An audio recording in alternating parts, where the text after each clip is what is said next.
make sure to subscribe to the channel. Now let me tell you a story. I used to believe marriages fell apart in a storm. Yelling slammed doors, some dramatic confession that flipped everything upside down. But mine didn't crash. It faded slowly, almost politely, the way water smooths a rock over years. My name's Rowan. I'm 38, and for most of my life, I thought of myself as a patient man. Steady, loyal, the kind of guy who fixed things instead of tossing them aside. Maisie, my wife, wasn't wired that way. She chased anything new, fresh decor every season, rearranging rooms on impulse, switching hobbies like changing playlists. I always admired that spark. It made our life feel vivid. But eventually, that same energy that once pulled me toward her started drifting her further and further away. The distance began in tiny moments, the kind you ignore because they feel too small to matter. A sigh when I walked into the room. Short replies. Plans shifting to maybe next time. I kept brushing it off, telling myself she was stressed, busy, tired, one of those phases every couple hits. People always said marriage had seasons. I just didn't know some seasons settle in and never leave. Everything shifted on a Saturday afternoon, the kind with soft sunlight that makes the world look gentler than it actually is. Our friends, Clara and Juno, had invited a few of us over. Nothing wild, just food, music, casual chatter. Honestly, I wasn't planning to go. Maisie insisted. It'll be good for us, she said. I didn't recognize what this meant anymore, but I went anyway. She spent most of the day on the far side of the yard, laughing a little too loudly, always holding a glass of white wine. I stood by the grill, talking to whoever wandered over. We move around each other like two planets, close, but never touching. At one point, I walked inside to grab more ice, and that's when everything cracked.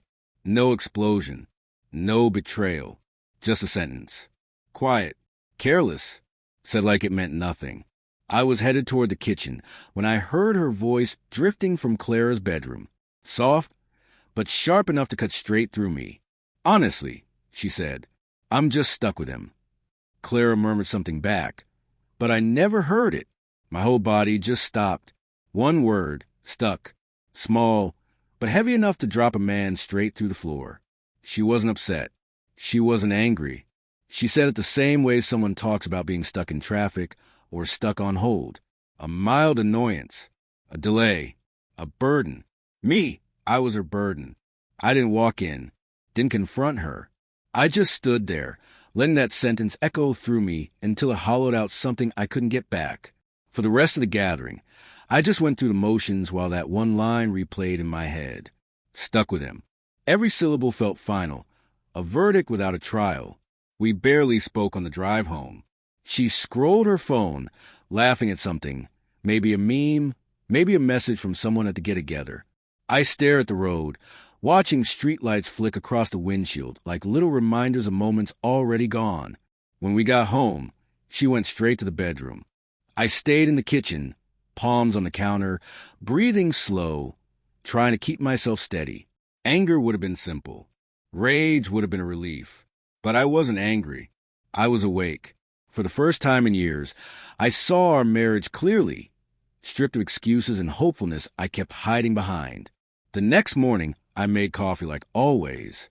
She walked in with that sleepy shuffle, hair messy, sweatshirt slipping off her shoulder. For a moment, habit tried to pull me back into softness.